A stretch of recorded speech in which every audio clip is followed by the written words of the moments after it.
పరశురామ.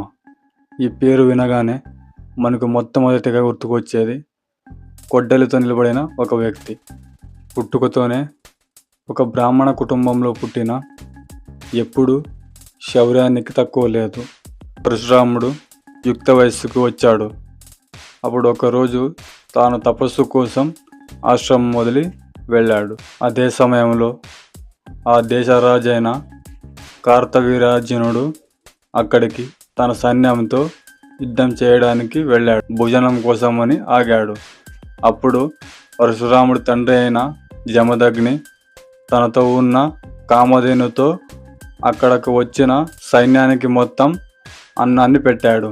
అప్పుడు కార్తవీర్యార్జునుడు ఇలాంటి గొప్ప కామధేనువుని తనకివ్వమని జమదగ్నిని అడిగాడు. ఏమడిగితే అది ఇచ్చే కామధేను, అందువల్ల ఇది ఎవరితో ఉండకూడదు.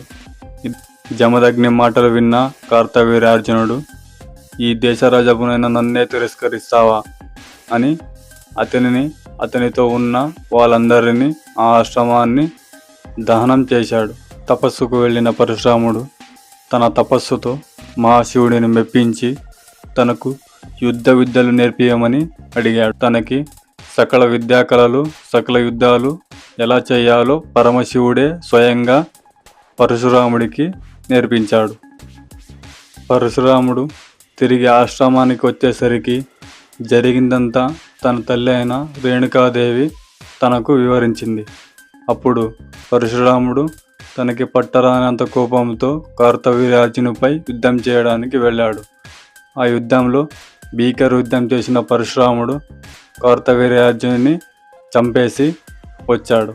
సాక్షాత్తు శ్రీ మహావిష్ణు అంశ అయిన పరశురాముడు కూడా ఒక వీరుడి చేతిలో ఓడిపోయాడు. ఆ వీరుడు మీకు తెలిసి ఉంటే కామెంట్లో టైప్ చేయండి.